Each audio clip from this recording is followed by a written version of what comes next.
송은재TV 시작합니다.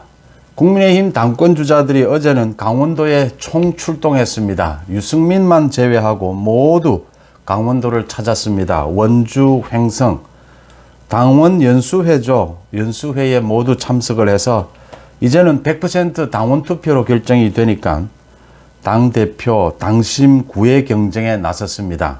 나경원 전 의원만 영상으로 축사를 전했습니다. 모두 현장에 참석을 했는데 나경원만 영상으로 축사를 대신했습니다. 모두 참석해서 윤심 경쟁이다라고 하죠. 윤석열 대통령과의 관계를 강조를 했습니다. 권성동은 의원들이 모두 주저할 때 자신이 가장 먼저 윤석열 대통령을 만났고 자신의 집에서 모여서 회의를 해서 윤석열 캠프가 출범을 했다. 윤 대통령이 실패하면 정치인 권성동도 실패한 인생이다. 이렇게 과시를 또 했습니다. 그 다음 김기현, 김장연대, 장제원과 연대를 했죠. 성공을 한 김기현이 지난 대선 정말 어려운 상황에서 103석밖에 없는 의석을 가지고 대통령 선거를 이긴 것은 후보가 정말 훌륭한 것이다 라고 윤석열 대통령을 지켜 세운 뒤에 자신도 원내대표로서 역할을 했다 이렇게 강조를 했습니다. 또 안철수, 윤상현 의원, 윤심과는 좀 거리가 있는 게 아니냐 뭐 이런 평가를 받는 안철수, 윤상현 의원도 수도권에서 이겨야 한다, 뭐 중도에서 이겨야 한다, 영남에 다른 후보들이 영남, 강원도에 좀 치우쳐 있다. 안철수 의원 같은 경우에는 이기는 공천, 실력 중심의 공천이 되어야 한다 이렇게 이야기를 했고, 윤상현은 안철수에 대해서 동지라고 이야기를 하면서 이번 전당대회에서 서울이 중요하다라는 걸 강조를 했습니다.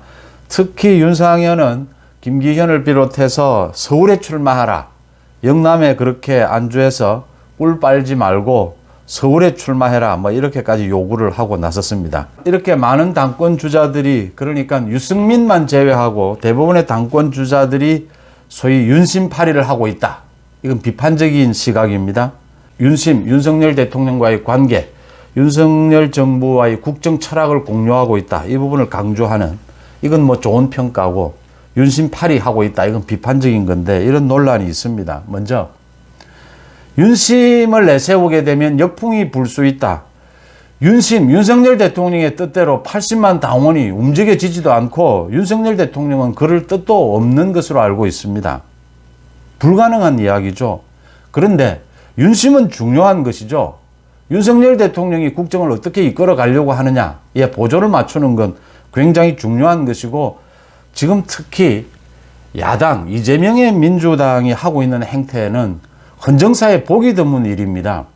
저런 이재명의 민주당에 맞서서 총선 준비를 해야 되는 이런 상황에서 윤심, 윤석열 대통령, 윤석열 정부를 강조하는 것은 집권 여당으로서는 당연한 일이다. 윤석열 정부의 성공, 이 부분은 이재명의 민주당을 막아낼 수 있는 것이 이게 국정을 바로잡는 길이다 라는 현실적인 판단이 있는 겁니다. 그러니까 윤심을 이야기하면 역풍이 분다라고 하는 것은 윤심이 구체적으로 드러났을 경우에, 너무 노골적으로 드러났을 경우에 그건 역풍이 예상이 될 수 있고, 그건 또 법 위반이 될 수가 있습니다. 뭐 윤석열 대통령이 법치를 앞세우는데 그런 부분을 할 리도 없고 할 생각도 없다라고 하는 점입니다. 윤심을 이야기하는 것은 당연한 것이다. 모두 윤심을 이야기해야 한다. 윤석열 대통령과 국정 철학을 공유하고 있다라고 하는 것은, 그걸 강조하는 것은 당연한 것이 되어야 하고, 당원들, 80만 당원들의 판단도 국정 철학을 공유하고 있느냐, 윤석열 정부 성공에 도움이 되느냐, 총선에서 이길 수 있느냐, 이재명의 민주당을 제압할 수 있느냐, 이 부분이 되는 것은 당연한 겁니다. 그렇지 않은 사람, 유승민은 오늘도 윤석열 정부, 윤석열 대통령에 대해서 비난을 했는데, 이 유승민 같은 경우가 이상한 겁니다. 이재명보다 지금 더 유승민이 윤석열 대통령을 공격하고 있는데, 저런 일이 이상한 것이다라고 하는 것이고, 윤심을 내세우는 것은 당연하다라고 하는 겁니다. 정치인은 선비의 문제의식과 상인의 현실 감각을 가져야 한다라고 하는 것인데, 이 선비의 문제의식도 중요하지만 상인의 현실 감각, 이 현실 감각을 가져야 한다. 지금은 헌정사에 보기 드문 이재명의 민주당이라고 하는 범죄 비리 혐의를 받고 있는 저 집단을 제압해야 하는, 국회 권력을 이용해서 윤석열 정부 초반부터 국정 발목을 잡는 저런 행태를 보고 있습니다. 방탄 이외에는 169석을 가진 민주당이 하는 일이 없습니다. 이런 상황에서, 이 현실 감각입니다. 이런 상황에서 뭐 중도다, 폼을 잡고 뭐 이미지 정치를 하는 것은 현실 감각이 떨어지는 것이다라는 겁니다. 물론 정치는 길게 봐야 합니다. 그렇지만 현실에서 자신의 소신은 지켜야 하지만 그 소신이 어떤 정치 행태로 발현되는가, 구현되는가는 굉장히 유연해야 한다라고 하는 것입니다. 그런 점에서 윤심을 이야기하는 것은 당연한 것이고 유승민이 이상한 별종이다라고 하는 겁니다. 유승민 이야기가 나왔으니까 말씀을 드리면 유승민이 오늘도 한 라디오에 나와서 이런 이야기를 했습니다. 전당대회가 윤심팔이 경쟁이 됐다. 윤핵관들이 내가 윤심이라면서 싸우고 있다. 누구의 이름을 팔아서 누구에게 맹종하고 아부해서 당대표가 되면 국민이 얼마나 비웃겠냐. 국민의힘 대표는 노예, 하인 같은 사람이라고 한다. 이렇게 비난을 했습니다. 윤석열 정부와 국정 철학을 공유하고 있는 것이 누구에게 맹종하고 아부하는 것입니까? 노예, 하인이 되는 것입니까? 유승민의 사고방식은 이런 겁니다. 그러니까 오래전에 과거에 머물러 있거나 아니면 정치의 기본을 모르는 겁니다. 손을 잡고 연대하는 것은 같은 철학을 공유하고 같은 정치 노선을 걷는 것입니다. 유승민은 지금 제가 보기에는 판단력이 완전히 흐려져 있습니다. 이렇게 하니까 유승민에 대해서 조수진이 어제 한 라디오 방송에 나와서 민주당 의원들에게 이준석, 유승민을 영입해라라고 제안을 했더니 우리도 골치 아프다라고 하면서 거절하더라. 유승민, 이준석이 민주당 지지자들한테는 인기가 있다는데 민주당에서도 거부를 하더라. 조수진은 그러면서 유승민을 향해서 깨끗하게 당을 떠나는 것이 좋지 않겠느냐. 이런 조수진에게 이런 말을 들으면서 초선 의원이고 비례대표입니다. 유승민이 한마디 반박을 아마 못할 겁니다. 반박을 안 하는 게 좋을 겁니다. 유승민 자기 입장을, 그러니까 제가 정리를 하면 유승민은 정치 감각이 없습니다. 정치를 해서는 안 될 사람이다라고 보입니다. 유승민 이야기는 그쯤 하고요. 전당대회 가장 중요한 것은 나경원과 안철수입니다. 김장연대도 지금 많이 부각이 되고 있긴 하지만 나경원과 안철수가 압도적입니다. 지금 국민의힘 지지층의 지지율 조사를 하면 나경원과 안철수는 압도적인 투탑입니다. 그런데 나경원도 지금 출마 선언을 할 수 있는 건지 출마를 할 수는 있는 건지 애매한 입장입니다. 안철수도 지금 공동정부다 또 대선 후보 단일화까지를 해낸 연대 보증인이다라고까지 이야기를 하는데 지금 국민의힘 대부분의 의원들은 안철수를 친윤 의원이라고 해야 하나 이렇게까지도 고개를 갸우뚱하고 있습니다. 후보 단일화를 하면서 연대를 했던 장제원마저 안철수의 손을 뿌리쳤고 나경원, 안철수 모두 지금 애매한 입장이다라고 하는 겁니다. 이게 일이 왜 이렇게 됐느냐. 나경원, 안철수 정말 제대로만 한다면 나경원, 안철수를 넘어설 후보는 보이지 않습니다. 그런데 이게 지금 왜 이렇게 됐느냐. 나경원은 상당히 오래전부터 윤석열 정부와 보조를 맞추겠다. 윤석열 정부의 성공이 가장 중요하다.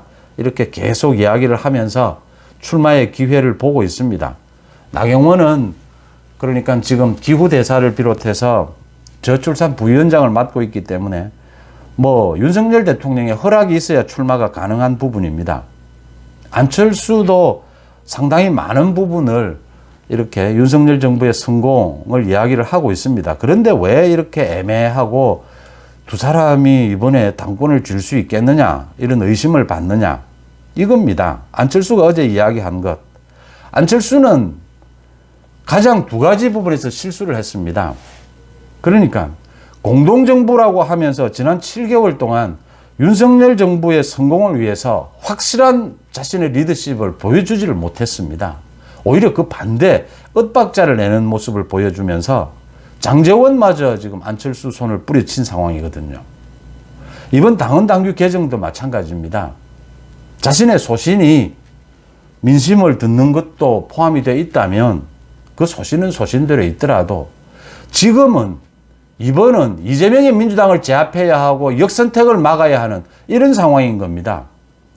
당대표를 100% 당원으로 뽑을 수도 있고 또 민심을 일부 반영할 수도 있습니다. 그건 좋은 당대표를 뽑기 위한 것이지 수단이지 이게 무슨 뭐 헌법 같은 것은 아니지 않습니까? 그러면 유연하게 대처를 했어야 한다라고 하는 겁니다. 자신의 소신은 민심을 그래도 일부 반영하는 것이 옳다 하지만 이번은 정말 역선택이 문제가 되기 때문에 민주당 지지층이 국민의힘 대표를 뽑는 데 들어와서 이렇게 분탕질을 저지르고 있기 때문에 이번만은 100%로 하는데 자신도 동의한다. 나경원이 그렇게 자세를 바꾼 것 아닙니까? 안철수도 그렇게 바꿀 수 있어야 한다. 또 어제 말에서도 드러납니다. 지금 안철수에 대한 걱정은 자기 정치를 결국 할 수밖에 없지 않느냐. 대선 주자지 않느냐. 부인할 수 없습니다. 지금 뭐 안철수가 대선 주자 아니다라고 해도 뭐 누가 믿을 사람도 없습니다. 그럴 때에는 좀 더 확실한 메시지를 내야 된다라고 하는 겁니다. 자기 정치 가장 중요한 것이 공천입니다. 안철수가 어제 공천, 이길 수 있는 공천, 실력 공천을 해야 한다 이런 이야기를 했는데 그러니까 윤석열 정부와 국정 철학을 같이 할 수 있는 윤석열 정부의 성공의 뒷받침이 될 수 있는 그런 게 공천의 기준이 되어야 한다.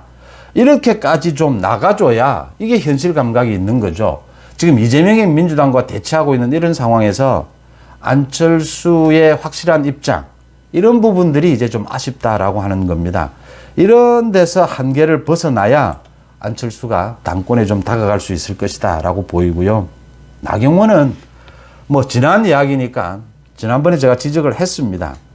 당권에 생각이 있으면 기후대사라든지 저출산 그 부분을 받지 않았어야 합니다. 이제 그 부분을 내려놓고 당권에 나서야 하는데 그러려면 윤석열 대통령과 협의가 되어야 합니다.